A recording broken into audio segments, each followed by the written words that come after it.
San Agustín es un filósofo cristiano del siglo IV. Él marcó una nueva ruta del pensamiento en la relación entre la fe y la razón. Él tenía una gran pasión por los temas de la verdad y de Dios, y no los separaba completamente, sino más bien los complementaba entre sí. Él entendía que el hombre era capaz de alcanzar la verdad, pero también constantemente necesitado por la gracia de Dios para poder alcanzar y apropiarse de esa verdad. Entonces, partiendo un poco desde la verdad, vamos a ir adentrándonos a descubrir la realidad de Dios para San Agustín. Él desde siempre experimentó un anhelo y una necesidad muy fuerte de encontrar la verdad, mas con el tiempo se fue dando cuenta que esta verdad no era algo abstracto, sino que podía hallarla en el encuentro con Dios, porque Él es la verdad por esencia. En San Agustín vemos dos vertientes en su teoría de la verdad, una con un sentido más filosófico y una más teológico. En el aspecto más filosófico, San Agustín pretende desmontar los argumentos del escepticismo, que en esa época se veían con mucha fuerza y que decían que la verdad no existe y que se puede dudar de todo.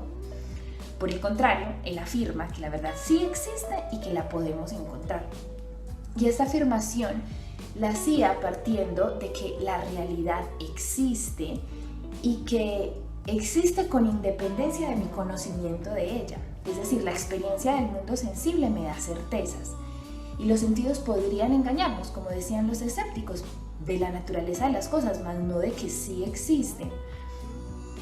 Incluso si las cosas fueran apariencias, podemos decir que existe la verdad de que las apariencias existen.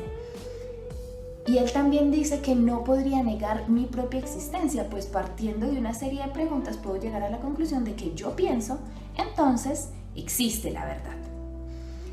Pero para poder adentrarse más en esa verdad, San Agustín dice que ésta debe buscarse en el interior del hombre. Y ahí encontramos más ese sentido teológico sobre la verdad. Él descubrió por su propia experiencia que Dios es la suma verdad y Él es el fin de nuestra existencia, porque Él, como dije en su experiencia, encuentra la verdad cuando encuentra la fe. Pero esta verdad no se da por concluida en esta vida, sino al final de nuestra vida en el encuentro con Dios. Por eso para Él, búsqueda de verdad y salir al encuentro de Dios es algo inseparable. En cuanto al conocimiento de esta verdad, San Agustín distingue tres niveles. Uno más bajo, y que es el de los sentidos, lo que podemos conocer por los sentidos. Uno más alto y elevado, que es el conocimiento de las cosas eternas, que le viene por Dios, como iluminado por Él, puede alcanzar esta sabiduría. Y hay otra que se da en un nivel intermedio, que es en la que yo, a través de mi mente, puedo juzgar la realidad, pero a partir de estos modelos eternos. Y San Agustín no duda de estas verdades eternas, incluso independiente de mis sentidos. Por ejemplo, las matemáticas son verdades que existen. Pero él también habla de otras verdades con las cuales yo puedo juzgar la realidad y que sé que existen. Por ejemplo, la justicia, la verdad, la belleza. Y estos modelos invariables no pueden tener su fundamento en alguien variable, como el hombre, sino más bien tienen su fundamento en un ser invariable, sumamente perfecto y eterno, que es Dios. Él entiende a Dios como el creador de todo. Sin embargo, no es una creación que realizó en un pasado y que ya fue, sino que más bien Dios sigue realizando esta acción, sigue creando y sigue manteniendo a los seres en su ser, en su existencia. En el Soliloquios él dice: oh Dios que estás en todas las cosas, nada existe sin ti. Dios entonces es el ser que es infinito, permanente, estable, y solo Dios es. Las demás cosas que existen solo pueden tener su ser en Dios, pues están en relación a Él. Pues como dice San Agustín, el hombre es imagen de Dios y por eso tiende hacia Él.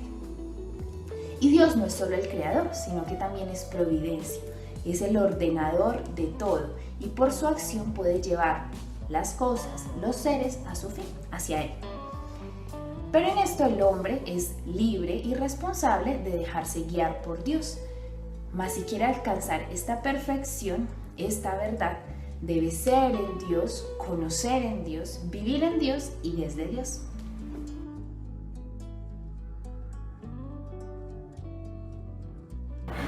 Amable saludo docente, facilitador y compañeros de la Universidad Católica del Norte. Hoy voy a compartir con ustedes el autor que me correspondió de esta primera unidad, que es San Anselmo. San Anselmo de Canterbury o de Acosta es un monje benedicto influido por el neoplatonismo y seguidor de la filosofía de San Agustín. Es doctor de la Iglesia Católica, fue superior del monasterio benedictino de Santa María de Bec y se destacó por su papel en los problemas universales dentro de la filosofía, pero también sobre el famoso argumento de la demostración de la existencia de Dios. San Anselmo fue precursor de todo el pensamiento filosófico que trajo San Agustín y de todas esas tendencias que marcaron tanto la filosofía medieval. Él también avanzó un poco sobre todos estos temas y propuso, además, como fiel seguidor del platonismo y de Aristóteles, nos definía y declaraba unas realidades de la existencia entre el género animal y también en las especies, que también podrían decirse que son racionales. De esta forma, San Anselmo dice que los individuos concretos tendrán su existencia incluida en una realidad más amplia, una realidad más concreta para lo humano, y que esta también era diseñada precisamente por Dios.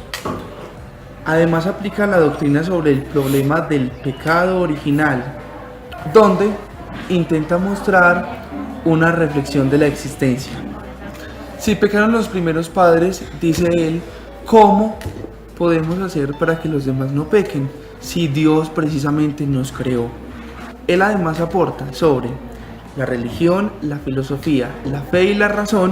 Él dice que como temas diferentes se pueden complementar y de esta forma crea un objetivo para sintetizar, donde es un territorio abierto por la fe y donde se puede ser ilustrado por la razón para no dar un reduccionismo, sino que más bien que estos tres temas tengan tendencias para que todas las personas puedan incluirlos. Entonces, que la filosofía no sea como solamente un espacio obligante, sino que más bien dé la apertura para que todos los temas se complementen. Dice que el conocimiento depende de la fe. En esta vía profundiza San Anselmo un llamado al argumento ontológico para que desde la orientación que da Aristóteles se dé una clara difusión de lo que tiene que ver con la fe y la razón, de lo que hablábamos anteriormente, y que la razón tiene su propia autonomía, tiene capacidad para conocer, para entender y precisamente para formalizar los temas de la fe, que muchas veces se ponen en duda con otros planteamientos. En la cuestión universal, San Anselmo se inclinó hacia la solución platónica de las cuestiones universales. Desde el realismo proviene el valor de la llamada prueba ontológica de la existencia de Dios. De esta tenemos la idea de que es un ser perfecto, y como ser perfecto también rige a otros seres que también se podrían llamar imperfectos, como somos los mortales. De esta forma doy paso a mi siguiente compañero, quien nos estará compartiendo otro de los autores propuestos para esta primera unidad. Gracias a ustedes.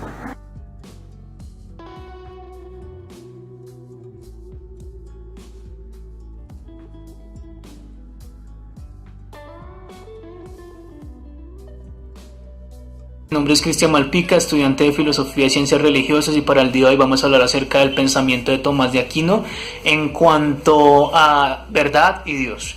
Pero para entender un poco más el pensamiento de Tomás debemos comprender dos cosas. Primero, su contexto histórico, y segundo, su admiración por Aristóteles. El primer punto, que es el contexto histórico, debemos entender y comprender que Tomás se encuentra en pleno auge de la escolástica, aquel momento en la Edad Media donde la escuela tiene una profunda importancia, porque es allí donde se construye el conocimiento, se aprende, se debate, ¿sí? Y de esa manera se influye en la sociedad. Estas escuelas posteriormente se convertirían en las universidades como Bolonia, Oxford, en Europa, que serían universidades que hasta el día de hoy siguen marcando diferencia en nuestro mundo, ¿no? Ahora, en este momento había un problema, es cómo conciliamos fe y razón, cómo podemos entender, cómo podemos combinar estas dos formas, ¿no? Y para Tomás eso no tenía ningún inconveniente. ¿Por qué? Porque Tomás veía o proponía que había una sola verdad que se manifestaba de dos formas. Primero, verdades naturales, y segundo, verdades reveladas. Ahora, esas dos manifestaciones tenían un camino, ¿no? O sea, había un camino que seguir para llegar a comprenderlas. Las verdades naturales las comprenderemos a través de la razón, y las verdades reveladas las comprenderemos a través de la fe. Pero también Tomás propone que no hay una disputa entre ellas, sino que ellas dos pueden trabajar en conjunto, y de esa manera podemos llegar a conocer la única verdad.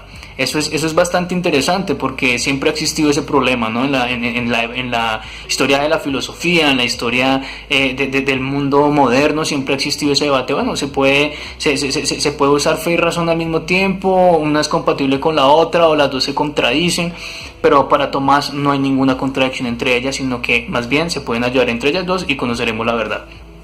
Ahora, hay que entender también el segundo punto, que es Dios, ¿no? Debemos comprender algo, y es que Tomás es un admirador muy fuerte de Aristóteles, y ahí vamos, en este punto vamos a ver por qué, ¿no? Porque para Tomás Dios es un ser perfecto, para Tomás Dios es un ser que no necesita de nadie para existir, ¿sí? Sino que provee existencia a los demás. Y para Tomás los seres humanos somos seres contingentes que sí necesitamos de alguien para existir, ¿sí? Y de esa manera tendremos que encontrar ese sentido a nuestra existencia, ¿no? Que Tomás ve a Dios. Ahora Tomás propone 5 vías para conocer a Dios. La primera, o 5 formas para conocer a Dios y para comprobar la existencia de Dios. La primera forma es la forma del movimiento, ¿sí? Y eso es algo supremamente aristotélico. ¿Por qué? Porque Tomás propone que nosotros podemos comprobar la existencia de Dios viendo el movimiento de las cosas y de nuestro mundo. Y para nadie es un secreto. En este mundo vemos movimiento, o sea, nacemos, nos desarrollamos, llegamos a adultos, después llegamos a ancianos, después pues morimos. Entonces hay un movimiento constante, ¿verdad? Ahora también en los animales, en la naturaleza hay un movimiento. Y Tomás propone que todas las cosas, todo movimiento procede de alguien o de algo que lo movió, ¿verdad? Y eso es algo supremamente lógico. Entonces, para Tomás, y bueno, para Aristóteles también, ¿sí? Tiene que haber algo, ¿sí? Que Aristóteles lo propuso como el motor inmóvil, ¿sí? Que sea esa causa, ese primer movimiento de todas las cosas, pero que no sea movido por nada. Aristóteles lo llamaba el motor inmóvil, Tomás lo llama Dios, ¿vale? El segundo es la causalidad. Tiene que haber una primera causa en todas las cosas, ¿sí? Esa es la segunda vía, o sea, tiene que haber una causa, tiene que haber una razón suficiente para las cosas. Eso también me recuerda a Leibniz, ¿no? Con sus principios de la lógica y las leyes y toda esta cuestión. Sí, tiene que haber una causa, para todo lo que vemos, y es así, todo tiene una causa. Lo tercero es la vía de la contingencia, donde nos propone que debe haber alguien que es necesario, ¿sí? Alguien que sí sea necesario. Nosotros los seres humanos no somos necesarios y necesitamos de otros para convivir, ¿no? En el ámbito social necesitamos vivir en comunidad para ser más humanos, ¿no? Pero necesitamos de alguien que sea necesario, ¿vale? Y ese alguien es Dios. La cuarta vía son los grados de perfección. También nos habla que cada cosa tiene un nivel de perfección, y que nosotros proseguimos en el perfeccionamiento, y de esa manera tendremos que llegar a un modelo de perfeccionamiento mayor, y ese perfeccionamiento también es Dios. Y la cuarta es el orden de todas las cosas, el orden del universo, y eso me llama mucho la atención, porque también nos habla de un orden, o sea, de que no hay una explosión así, pum, cósmica, y ahí aparecimos nosotros, ¿no? O sea, todos evolucionados, así aparecimos nosotros, no, sino que en los animales, por ejemplo, que no tienen conciencia, que no conocen, ¿sí? Como nosotros lo podemos hacer, hay un orden, ¿no? O sea, que todo tiene un sentido, que todo tiene una manera de ser. Entonces, esas son las 5 vías que propone Tomás para demostrar la existencia de Dios y para llegar a conocer a Dios, ¿no? Podemos llegar a conocer a Dios a través de lo creado.